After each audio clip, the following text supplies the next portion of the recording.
Voy a tratar de hablar, con el favor de Dios, de la aptitud con P y la aptitud y actitud del predicador. Después de la ciencia y del estudio del predicador y por fin de las dificultades que encuentra el predicador.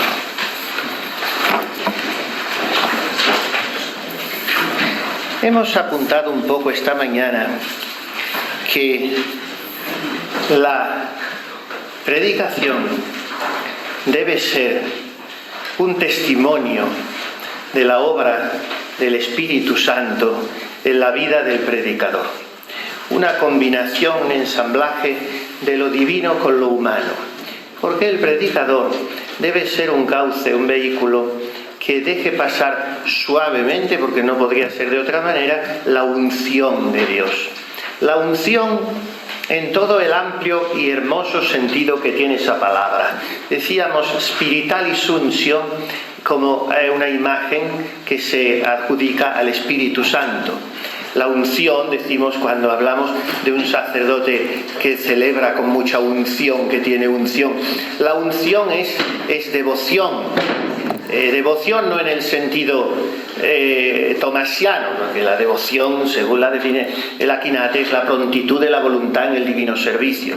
Pero la devoción, como la solemos entender más llanamente, que es en el sentido de piedad visible, porque tampoco la piedad es eso. La piedad es don del Espíritu Santo, que es gusto por las cosas de Dios y sentido fruitivo de la filiación divina. Pero, en fin, la devoción es esa blandura para las cosas de Dios, ese disfrute con todo lo que toca al servicio divino que se trasluce en una persona y por lo tanto en alguien orante, piadoso, decimos que tiene unción.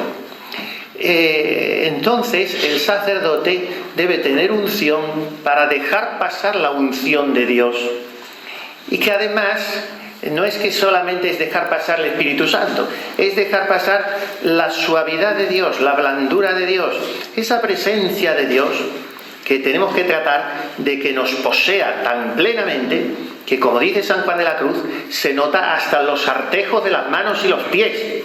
De San Juan de la Cruz, cuando un alma se deja poseer por Dios, hasta las articulaciones.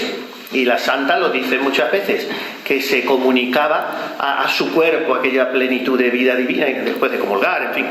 Bueno, pues por eso el predicador, como que debe ser un cauce proporcionado de todo esto, pues ha de ser un testimonio de la obra del Espíritu Santo. Y digo que la predicación es una combinación de lo divino y lo humano, porque al no actuar, como queda dicho, ex opere operato, pues de las disposiciones interiores del predicador, de su santidad, depende fundamentalmente el fruto de su trabajo. Y noten ustedes que no digo de su estudio, de su preparación, de sus dotes naturales, sino de su santidad. Quizá, como hemos dicho esta mañana, el padre de la Iglesia que más y mejor ha tratado sobre la predicación es San Agustín, que no quiere decir que sea el mejor predicador formalmente, seguramente es el más profundo, pero a nivel formal, número uno es el Crisóstomo, esto no se discute. Y después hay padres, los sermones de San León Magno en su género son insuperables. Pues San Agustín, al fin de esa obra que venimos citando, de doctrina cristiana, que es el número 168 de la BAC, donde está, si lo quieren buscar, ahí está esta obra, en el libro cuarto, capítulo 28 de esta obra, distingue el águila de Hipona a los predicadores que hablan, elocuenter, sapienter y por último ni elocuenter ni sapienter. A los que hablan con elocuencia pero sin sabiduría, dice el santo.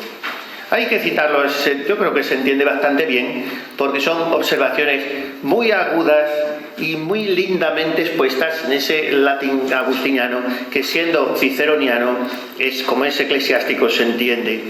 De estos que hablan con elocuencia pero sin sabiduría, dice: sicut autem cuius pulcrum corpus et deformis est animus, magis dolendus est, quam si deforme averet et corpus. Ita, qui eloquentere atque falsa sunt dicunt, magis miserandi sunt, quam si talia deformiter dicerant.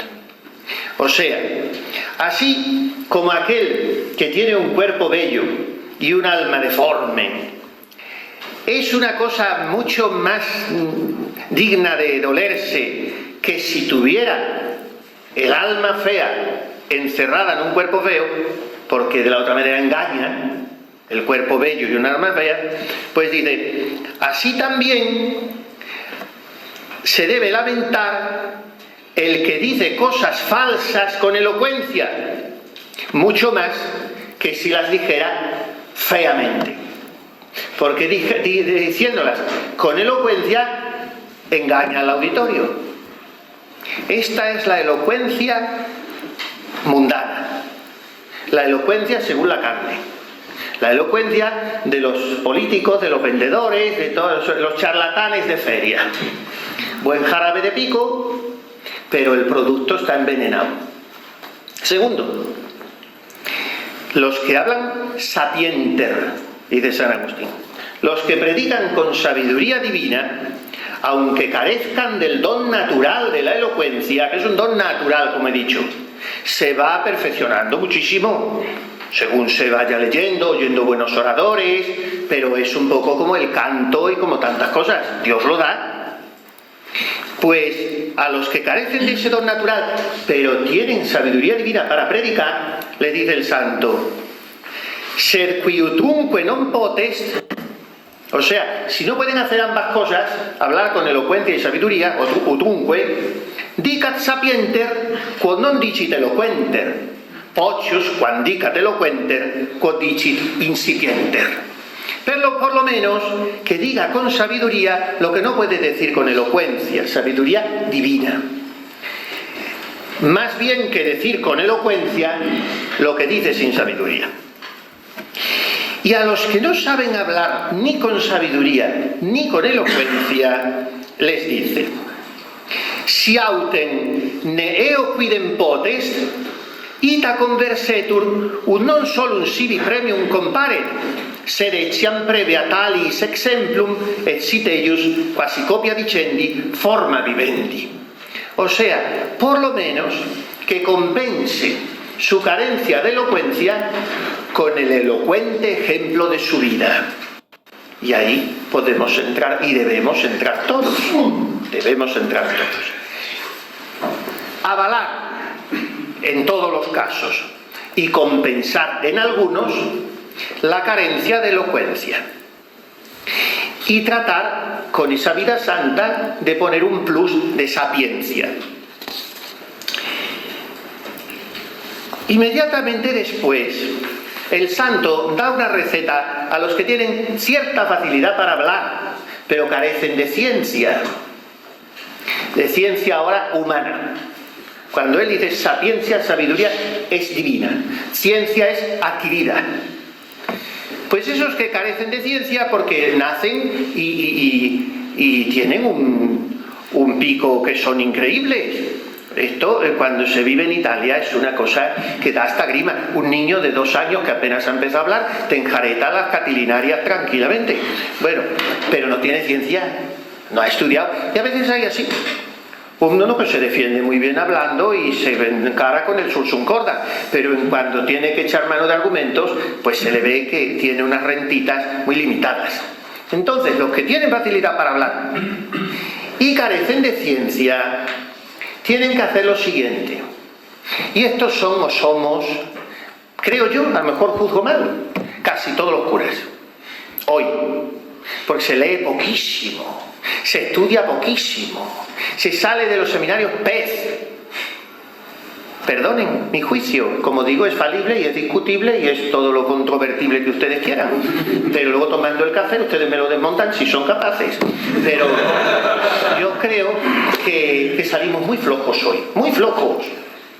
Entonces, ¿qué hay que hacer cuando no se tiene la ciencia adquirida? Pues muy sencillamente lo que les he dicho esta mañana, que aprendan y repitan los sermones de otros, porque así harán bien. De la otra manera no harán bien. Se pasarán ustedes la vida mareando 4 lugares comunes, insufribles de oír por parte de los oyentes, y no les enseñarán nada. Aprendan y repitan sermones de otros, que hay buenísimos sermonarios.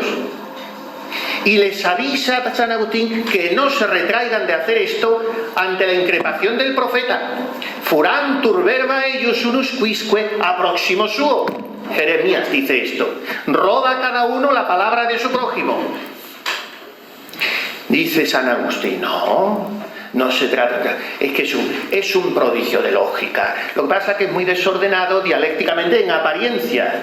Es una maravilla leer a Agustín, y hay que leerlo en latín y un poquito hacerse violencia, esforzarse.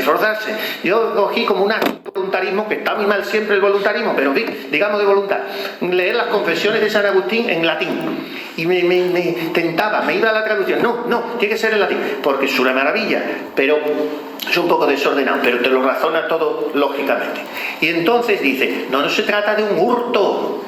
Hurto, como ustedes saben, es robo sin violencia. Eso ya no se aprende nada. Ante los mandamientos de la Santa Iglesia, el 7º, no hurtarás, que no es lo mismo que no robarás. Robar es extorsionar al otro. Hurtar es sin que nadie se entere, limpiamente me llevo lo que hay en el cajón, no he hecho daño ninguno, he hurtado suavemente. Pues esto dice, no es un hurto, porque la palabra de Dios es de todos. Y aunque estos predicadores deficitarios repitan lo que otros mejores han dicho, no dicen sino lo que es suyo, como palabra divina. Y como repito, estos tales, creo yo que hay muchos entre los que estudian la carrera sacerdotal. La mayoría de los sacerdotes predicamos mal o muy mal, porque andamos sobrados de una cosa y faltos de otra. Oigamos a Santa Teresa y después digamos de qué andamos sobrados y de qué andamos faltos. En el capítulo 16 de la vida, que supongo que habrán leído ustedes varias veces a estas alturas de su preciosa existencia, la vida de Santa Teresa y todas las obras suyas, y que en este año centenario las están releyendo, porque si no, no sé que se puedan ustedes ordenar sacerdotes sin haber leído a la santa. Pero en fin, en la vida, pues, el capítulo 16, número 7, dice ella con su castellano inimitable, que es el mejor, dicen los entendidos, que la mejor prosa castellana es la de Fray Luis de Granada y la mejor poesía la de San Juan de la Cruz. Dice Menéndez Pelayo, por aquí ha pasado el Espíritu de Dios hermoseándolo todo. Las liras de San Juan de la Cruz son insuperables, el cántico espiritual es insuperable, pero en prosa lo mejor. Y mire que está difícil, pero Fray Luis de Granada es delicioso, la vida de Cristo. Pues casi es mejor la prosa de Santa Teresa, porque es una prosa que resulta encantadora en su desorden aparente, como dice Fray Luis de León en el prólogo a sus obras. Prólogo a la edición Príncipe de las obras de la Santa, el año 1588, que empieza diciendo: yo no conocí ni vi a la Madre Teresa de Jesús mientras vivió en esta tierra, mas ahora que vive en el cielo, la conozco y trato en los 2 ejemplares vivos que de sí nos ha dejado, que son sus hijas y sus libros. Y ahí explica que el testimonio viviente de la Santa hoy son sus carmelitas, las que se le parezcan, y los libros, y hay que leerlos. Entonces, la prosa de la Santa, incomparable. En el libro 16 de la vida, dice ella, y esta cita yo la pondría en la mesa de estudio siempre, en la que ustedes se vayan a sentar a preparar sus sermones, esta cita, con una imagen, a Dios sin imagen, de la Santa. Hasta los predicadores van ordenando sus sermones para no descontentar. Buena intención ternán, y la obra lo será, mas ansí se enmiendan pocos. Mas, ¿cómo no son muchos los que por los sermones dejan los vicios públicos? ¿Sabe qué me parece? Porque tienen mucho seso los que los predican. No están sin él, con gran fuego de amor de Dios, como lo estaban los apóstoles, y ansí calienta poco esta llama. No digo yo sea tanta como ellos tenían, mas querría que fuese más de lo que veo. Esto lo dice ella en el siglo XVI, donde la oratoria sagrada rayaba a una altura bastante aceptable. Además ella, como era heroica en todo, al principio de la vida en otro capítulo dice: nunca fue tan malo un sermón que no me contentase harto. Es de las virtudes más heroicas que veo yo en la santa esta. Pues eso dice. ¿Por qué no hacemos fruto? Porque tenemos mucho seso. Eso es lo que nos sobra. Prudencia carnal. Concierto, como diremos después. Afán de no descontentar. O sea, predicamos pasteleando para entendernos. Y claro, así no se conquistan las almas. Así no ha predicado ningún santo. Por tanto, ya que hemos hablado de la actitud de los que pueden y no quieren, de los que quieren y no pueden, de los que están más capacitados, de elocuentes, sapientes, tal, vamos a ver ahora la actitud. ¿Cuál debe ser? Porque las disposiciones interiores importan más que las cualidades humanas. La agudeza de ingenio, la viveza de imaginación, la riqueza de léxico, la facilidad de palabra, incluso la buena figura, una voz hermosa, todo eso es muy importante y a quien Dios se lo dé, San Pedro se la bendiga. Pero si no se tiene, no pasa nada. No pasa nada, muchos santos, santazos, apóstoles increíbles han sido feos, chicos y tontos. Y ahí los tienen, una cosecha de almas bárbaras, porque han sido santos. Y eso es lo que cuenta. Nuestra idoneidad viene de Dios, dice San Pablo a los Corintios. Segunda, 3:5. Y en la primera, 15:10, le dice: por la gracia de Dios soy lo que soy, no por nada más. La gracia de Dios, además para San Pablo era el pobre medio enano también. Soy lo que soy por la gracia de Dios. Para sus sacerdotes pidió Jesús al Padre en el cenáculo: santificaeos in veritate. Juan 17:19. Vivir en la verdad revelada por el Espíritu Santo es vivir en Cristo Jesús.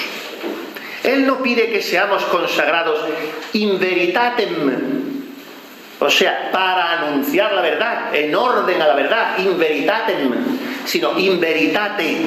O sea, que la verdad misma ha de ser nuestra consagración. La verdad ha de desplegar en el sacerdote toda su fuerza iluminadora, renovadora, sanadora, santificadora. La auténtica, la única disposición fiable del predicador es vivir en la verdad, vivir en Cristo, conocer la verdad, amarla, gobernarse por ella. Esta disposición fundamental la desarrolla insuperablemente San Pablo en la primera a los Tesalonicenses 4, mejor dicho, primera a los Tesalonicenses 1:4 hasta el 2:12. Del 1:4 hasta el 2:12. No me tengo a leerlo porque es un párrafo muy largo, pero ahí tienen un retrato de lo que debe ser un apóstol. Bien, pues el carácter sagrado de la predicación, del que ya hemos hablado, exige del predicador que la asuma como una misión divina, y esto requiere a su vez que la reciba esta divina misión con gratitud. Soy ministro del Evangelio por el don de la gracia de Dios, Efesios 3:6. O sea, a mí que soy una desgracia, un gusanillo de tan mal olor, que dice la santa, pues resulta que el Señor me hace heraldo de su Evangelio y predicador suyo. Por tanto, con gratitud. Segundo, con humildad. Non sum dignus vocari apostolus. 1 Corintios 15:9. No soy digno ni de llamarme apóstol. Y el Señor toca con un carbón encendido mis labios, los purifica, como Isaías, para que yo le anuncie. Tercero, con magnanimidad. que brota de la humildad. De la humildad no brota la pusilanimidad, ni las cabezas torcidas, ni los ojos entornados, ni los gestos amanerados. No brota de la humildad nada. La humildad puede brotar un genio endiablado, puede estar junto con la humildad. San Antonio María Claret le dijo a Santa María Micaela del Santísimo Sacramento, la vizcondesa de Jordalán, que era insoportable, y le dijo: mire usted, váyase usted al sagrario, ponga su cabeza allí junto a sus amores, que le decía ella a Jesús, mis amores, y dígale: Jesús mío, no me quites este genio, no me lo quites, le conviene tenerlo, si no lo tuviera sería usted terrible. Y era humilde como la tierra, porque estaba palpando constantemente con un alma de oración, una mística, la santa más penitente de la Iglesia, sin disputa posible. La cosa seria, Santa María Micaela, Benedicto XV y Picoleto no la quiso, el proceso de Claret y de Micaela, que eran director y dirigida, los quiso archivar, que no se les beatifique, todos están chalados. Vino Pío XI, como tenía un geniazo igual de terrible, los sacó los procesos y dijo: a beatificarlo enseguida. Bueno, pues ustedes no saben lo de los píos. Mire, San Pío X era santo y no lo sabía. Pío XI no era santo y lo sabía. Pío XII era santo y lo sabía. Bueno, pues y nosotros también lo sabemos. Lo que es que no lo podemos venerar en los altares todavía, incomprensiblemente. Bueno, pues con magnanimidad el predicador tiene que aceptar esta misión divina con magnanimidad, fruto de la humildad. La magnanimidad es una virtud preciosa, es grandeza de ánimo. Dice Santa Teresa: amigo es su majestad de ánimas animosas, como vayan con humildad y ninguna confianza de sí. Pero ánimas animosas, este encogimiento que se observa ahora en las generaciones jóvenes, clericales y monjiles, a mí me da escalofrío, me da escalofrío. Cara de beato, uñas de gato.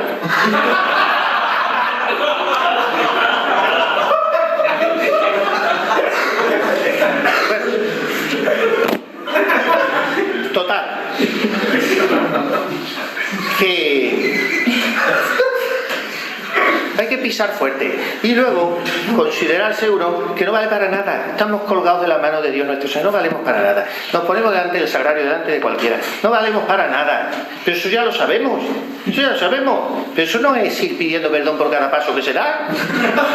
Bueno, total, magnanimidad, así hay que predicar, con magnanimidad. Y dice San Pablo: omnia possum, ineo qui me conforta. Todo lo puedo. Y ya está, la chulería no la hay como la de San Pablo, Tiene 2 o 3 lugares en sus cartas que dice: y yo más, y yo más, y yo más. Todo lo puedo. Non erubesco evangelium, esta cita es espléndida. Que no me sonrojo por el evangelio, no tengo que pedir perdón a nadie. Pues eso, con gratitud, con humildad, con magnanimidad, con fidelidad. En la hora actual, mientras estase ardiendo el mundo, quieren tornar a sentenciar a Cristo, ponen su iglesia por el suelo. Todo esto dice la Santa al inicio de su camino de perfección. Pues en esta hora tan oscura, sobra en la predicación sagrada languidez, horizontalismo, mundanidad, sujeción a los parámetros de la prudencia carnal, corrección política, respeto humano. Digámoslo en una palabra, con la genial Teresa: tienen mucho seso los que predican. Eso es lo que sobra. Eso es lo que sobra. Falta parresía, celo apostólico. En frase teresiana, el amor no está para sacar de razón. No tiene fuerza para llevar al alma a esa celestial locura de los santos. Dice ella en Vida 27: ya parece se acabaron los que las gentes tenían por locos de verlos hacer obras heroicas de verdaderos amadores de Cristo. En las almas concertadas, de las que hablan las terceras moradas, donde yo estoy convencido que nos estancamos la mayoría, o será que como yo me proyecto, me creo que la gente tampoco pasa, pero muy pocas. Yo, don José Rivera, que era un santo, yo no soy ni riveriano ni de nadie, no soy de nadie.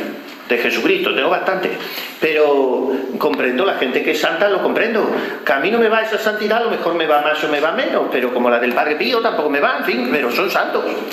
Pues Entonces Rivera solía decir, y esto yo lo he recordado muchas veces, que para ordenarse sacerdote hay que estar en las quintas moradas. Y es que es donde empieza la seriedad con el Señor. Por lo menos las cuartas y medias. Porque las cuartas es la transición entre ascética y mística. Y si no somos místicos, no somos buenos sacerdotes. Místicos hay que quitarle la literatura que tiene esa palabra. Mística es que el alma deja de moverse por sí misma y empieza a dejarse mover por el Espíritu Santo. Eso es la mística. Santa Teresita es mística 100%, nada de extraordinario, nada. Dos o tres chispazos, pero nada. Y eso es mística. Y bueno, pues eso. Entonces, en las terceras moradas, ahí nos estancamos casi mucha gente, vamos, por lo menos yo, porque es que es almas muy concertadas. Gobierno de su casa, horas de oración, vestido, dice la santa, cierto, estado para desear, empieza una cierta generosidad con el Señor, pero todo muy medidito, todo muy milimetrado y todo muy controlado por mí y que no me pidan más de la cuenta. Tercera moral, almas concertadas. Pues eso es un modelo de la predicación hoy. El concierto, que no falte. Y el concierto acaba por desconcertarlo todo. Por tanto, sobra de prudencia humana y falta de libertad. Eso es lo que estaba yo anunciando. Sobra de sexo, de carnalidad, de prudencia humana y falta de libertad interior, de parresía, de valentía. Pero hay otra demasía y otra carencia, otra sobra y otra falta. Sobra, ¿qué sobra? Confianza en la propia capacidad, aunque ésta, al decir de todos, sea limitadísima. Y falta de humildad, que es tanto como decir de inteligencia para copiar los sermones. Eso es inteligencia. La mayoría nos creemos más de lo que somos. La soberbia es afán desmedido de la propia excelencia, decía el catecismo. Encontrar a un alma humilde, hay que dar la vuelta al globo y se vuelve a encontrar en el mismo punto. Porque es muy difícil, porque todo el mundo nos creemos más de lo que somos, por eso nos fastidia todo, cualquier cosa que nos hacen. ¿Y qué pasa? Que nos consideramos más de lo que podemos. Tú ser realista. Realista, hay un libro ahora que he dicho sobre Santa Teresita, muy mal traducido, yo me lo hicieron una edición casera de un francés muy desconocido que me ha hecho a mí mucho bien ese libro. El realismo espiritual de Teresa del Niño Jesús. Realismo espiritual. Tenemos que ser realistas.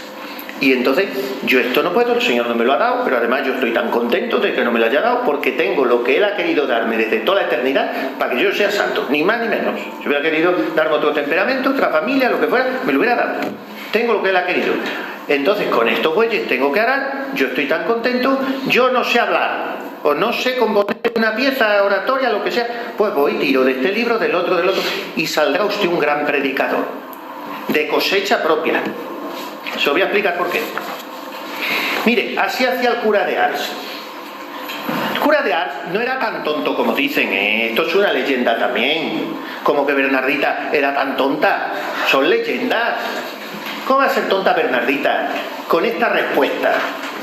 Esta respuesta es de un Séneca a una monja mala que está a su lado en la recreación.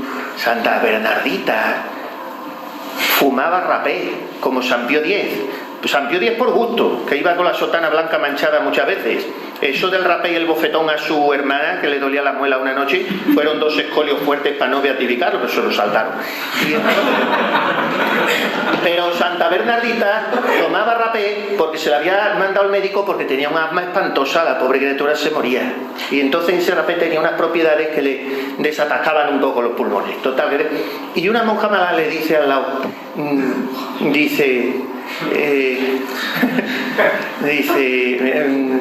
Sor María Bernarda, usted no será nunca beatificada porque fuma o toma rapé. Y le dice ella, ¿y usted que no lo fuma lo será algún día? Total, que no. Tontos no eran esta gente. Métele un dedo en la boca, a ver si eran tontos.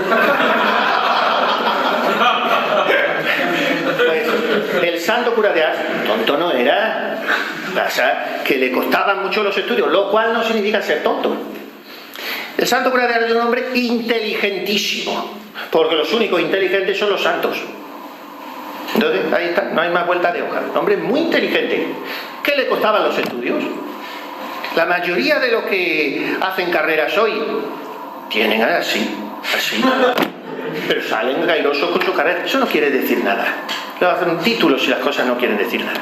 Bueno, total. Que entonces el cura de Ars copiaba todos los sermones. Los copiaba mucho del padre Machaca, que ustedes lo tienen que leer mucho, que es el ejercicio de perfección y virtudes cristianas de Alonso Rodríguez, que se leía siempre en los refectorios de todos los conventos de segunda mesa. En la primera mesa se leía el libro que se iba leyendo, se cambiaba, pero la segunda mesa, que eran los servidores, y eso se sentaban, y el lector de primera mesa, 3 o 4 frailucos así que de segunda mesa, y leía el padre Machaca, toda la vida. Y una maravilla. Santa Micaela, que les he citado hace un momento, no pasaba un tratado sin haber puesto en práctica el anterior. Eso me parece una barbaridad. Una barbaridad, como la de San Luis Gonzaga, que cuando tenía una distracción en la oración la empezaba de nuevo la hora. Para volverse loco. Yo no salía nunca yo de la oración, no salía. Bueno, pues son cosas de los santos que yo no me las creo, que las han escrito sus biógrafos. Yo no me las creo. Pero en fin, bueno, pues lo que sí me creo del cura de Ars, que copiaba los sermones. Y los copiaba muy bien copiados. ¿Saben de quién copiaba también mucho? Que entonces no era ni beato ni nada. Del maestro Ávila. Copiaba, porque ya corrían sus sermones. Ya en vida de Ávila editaron sus cartas. Y el Audifilia. Pues de ahí copiaba mucho. Y de Rodríguez y de otros. Y tenía una buena bibliotequita para lo que era entonces, lo que había entonces y los curas. Tenía una biblioteca bastante aceptable, el cura de Ars. Así es que se trata de esto. Esto es inteligencia, y esto es humildad, y esto es caridad hacia el prójimo. No, yo voy a sacar de mi caletre ahora una homilía. Si tienes el caletre más vacío que nada, saca de donde hay y le darás a la gente buen pasto, buena doctrina, y luego ya lo vas adobando tú, vas ya creando tu estilito propio, porque en fin, todo el mundo nos gusta tener un sellito, y vas haciendo, pero lo vas cogiendo de donde hay. Ustedes se van de aquí diciendo que han tenido un cursillo que les han exhortado a copiar las homilías. Pero es que lo dice San Agustín. Bueno, entonces, no copiar. Como están grabando todo, hagan lo que les dé la gana.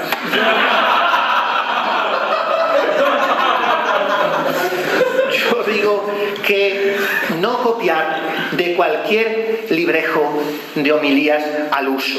Suelen ser a cual peor. Sobre todo los editados del año 60 o 55 para acá, fatales. Pero hay que saber escoger al autor y autores a los que se acude, espigando sobre todo en los padres de la Iglesia, el Cornelio Alápide, la Catena Áurea. Todas esas cosas hay que tenerlas así. Y si un día les pillan más apretados, pues se cogen al padre La Palma o La Puente y den unas meditaciones fantásticas, y de una meditación se sacan 10 homilías bien traídas y bien con gracia dichas y sin repetir lo mismo como las mismas palabras, pero en fin, la sustancia, porque tienen una manera de desgranar estos autores clásicos el Evangelio que hoy no nos sale, porque está mucho la interpretación alegórica y todo eso. Bueno, entonces escoger en los padres, hay muchas antologías de padres de la Iglesia y por temas y eso, y en los santos, sobre todo los santos, y ir a buenos escrituristas, nuestro incomparable Maldonado, o el comentario de los padres de Salamanca, de los dominicos de Salamanca, o el Herrera-Ori a la palabra de Cristo. Bueno, y autores muy autorizados, con valga la redundancia, de dogmática, de moral, de ascética, de espiritualidad. Esto, repito, es humildad y es caridad con los fieles. Porque si comienza a procederse así, lo que parece en un principio plagio, o parecería o podría parecer, en realidad se convierte en estudio. Y me explico. Se empieza consultando un autor. Voy a predicar de la Samaritana. y me voy al sermón de San Agustín sobre la Samaritana, que es los sermones, porque son varios, de una belleza espectacular. Los 5 tomos de sermones de San Agustín en la Bach tienen al final un índice litúrgico por la liturgia actual reformada, donde se busca cada día del año las correspondencias de los sermones de San Agustín con las lecturas de ese día. Una maravilla. Pues yo voy a predicar la Samaritana y voy a buscar en San Agustín. Y entonces en la nota del libro donde remite a otro autor o a otro padre de la Iglesia del que San Agustín poco acude a los otros porque es creador, pero los padres se copian unos otros como todo el mundo se ha copiado toda la vida. Libros ex libris fiunt, los libros se hacen de los libros.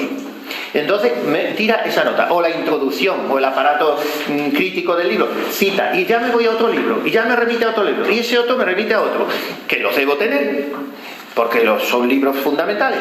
Y entonces al cabo del rato estoy rodeado de media docena de libros abiertos por el mismo tema, por la misma perícopa evangélica, y estoy enriqueciendo un sermoncito que yo no me voy a comparar con esos gigantes, pero tomo desde del otro y del otro y me sale mejor que San Agustín, porque San Agustín no tomaba de los otros. Y se compone así los sermones, sencillamente y encantadoramente, porque se pasa una tarde de estudio y de oración. Hay que gozar con las cosas, hay que saber vivir y no tomarse las cosas con sentido de obligatoriedad, que es muy triste. Hay que gozar, tengo que gozarlo, y si tengo que componer una... No, es de maravilla que voy a encontrar una tarde, pero esa tarde cierras tu aparatejo diabólico y cierras los internetes y cierras todo. Te dedicas a eso. Y has pasado la tarde de oración y estudio encantadoramente y te vas luego al sagrario, la media hora que vayas a estar de oración, y estás allí relamiéndote con lo que has leído en los unos y los otros sobre el agua viva. Así.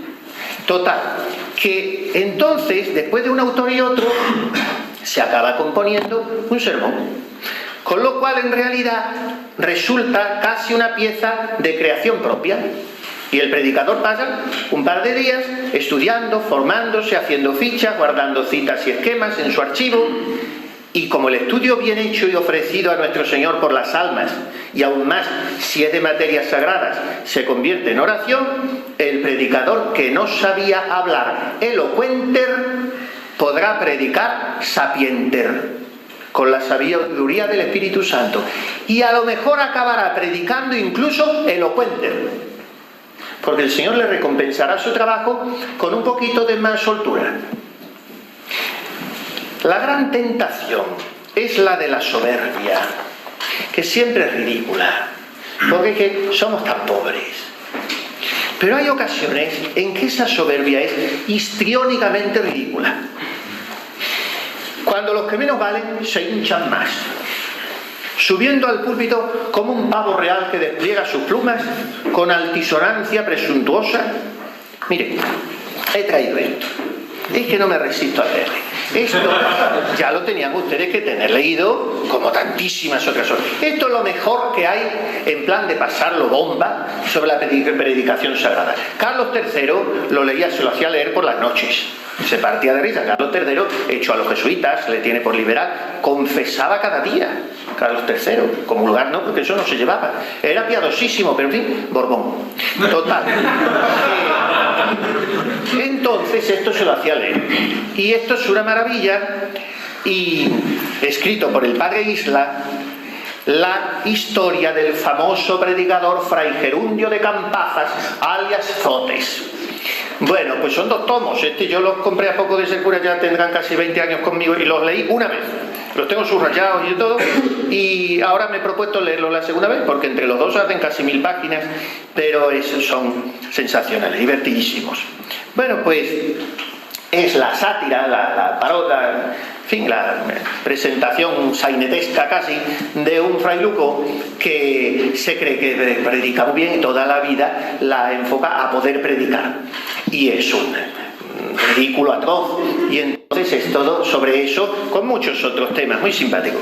Bueno, pues tras predicar Fray Gerundio el primer sermón en el refectorio de su convento, que es como se iniciaba, como les he dicho antes, encajando en él una graciosísima salutación, surgen varios pareceres en la comunidad acerca de sus talentos, y así dictamina el padre provincial Esto, si quiere, luego le doy la cita, que se quede ahí. Capítulo 8 del libro 2, de la parte primera, son 2 partes. Pues en el capítulo 8 pasa todo esto que les he dicho. Hace su sermón el pobre Fray Gerundio. Y en el capítulo 9, el padre provincial dice: es cierto que me lastima este mozo. Los disparates que ensarta no se pueden tolerar. Y todos nacen, lo primero, de falta de estudio, y lo segundo, de los cenagales donde bebe, o de los malditos modelos que se proponen para imitarlos, los cuales no pueden ser peores por el modo y por la sustancia. Yo quiero ver si con maña y con suavidad puedo hacer que este muchacho conozca su bobería, estudie, se aplique y lea a lo menos buenos libros de sermones para que tome el verdadero gusto de predicar. Cuando al fin, empujado por los frailes, el provincial nombra a Fray Gerundio predicador sabatino, el maestro Prudencio le da algunos consejos. No quisiera leer mucho, pero creo que es interesante. Y le dice este padre grave, Prudencio, dice: el fin de los sermones es mejorar las costumbres, y los medios son enamorar de la virtud, representando su hermosura y conveniencias, o infundir horror al vicio, pintando con viveza su deformidad y las desdichas aún temporales que arrastran, o finalmente elogiar a los santos y a los hombres virtuosos, proponiéndolos por modelo al pueblo cristiano. Con que, si Cicerón pedía en el orador profano tanto fondo de doctrina porque se le habían de ofrecer 1000 ocasiones de tratar de todo, lo mismo se debe pedir del orador cristiano. Y consiguientemente, sabiendo yo que tú eres un pobre ignorante, discurres y me dará cuidado mi fianza. No tiene que dársele a vuestra paternidad, replicó Fray Gerundio. Lo primero, porque andan por ahí muchísimos que no saben más que yo y son unos espantapueblos en esos púlpitos de Cristo. Y lo segundo, porque Cicerón no es algún evangelista ni padre de la Iglesia, y así importa un pito que él pida tanta sabiduría en el orador.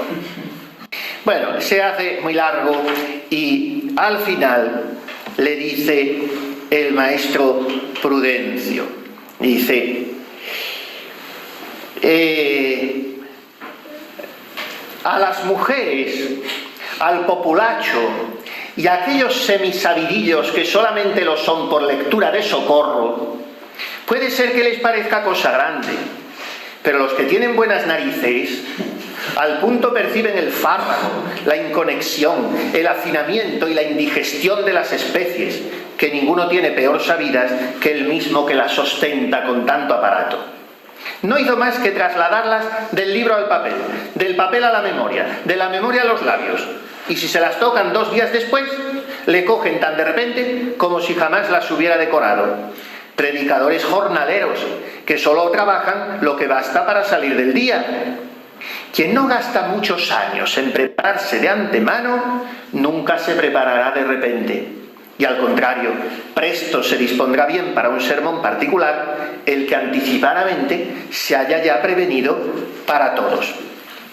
Ninguno debiera ser predicador que no fuese maduro y bien adulto, porque el demasiadamente joven puede tener ingenio, puede tener habilidad, puede tener viveza, puede tener talentos y todo lo demás que quisiere, pero no puede tener la ciencia, noticias, especies y extensión necesaria, porque ésta no se adquiere sin mucho estudio y lectura, y para mucha lectura son menester muchos años.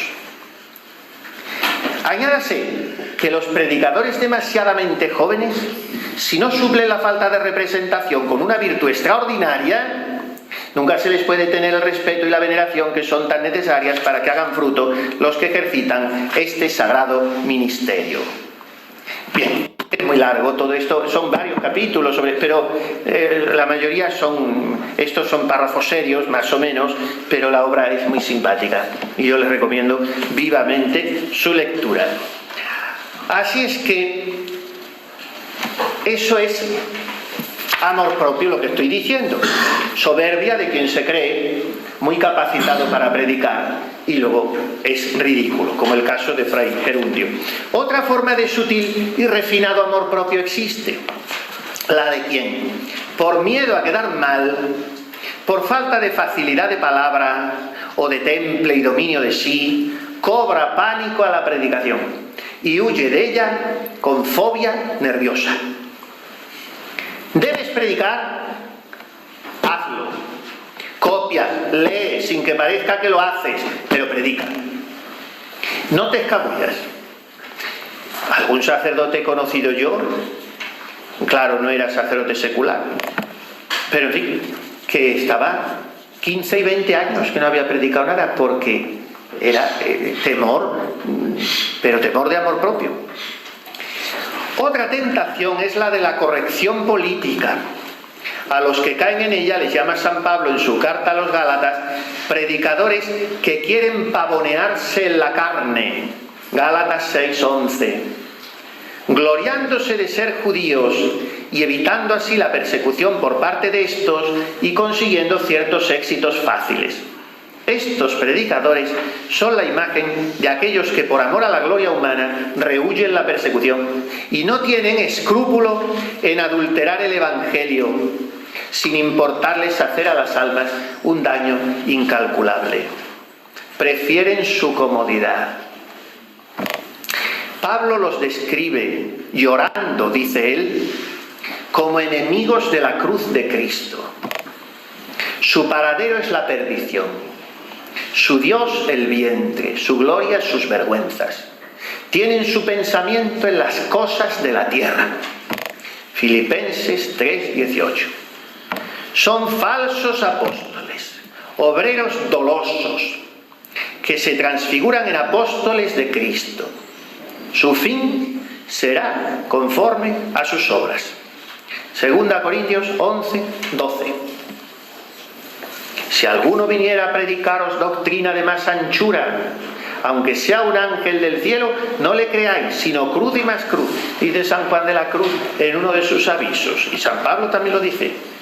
Aunque viniera un ángel del cielo a predicaros otra doctrina. De estos predicadores que se dedican a rebajar el heroísmo y la generosidad de las almas, dice San Juan de Ávila en uno de sus memoriales al Concilio de Trento que tenían los consejos evangélicos por consejas.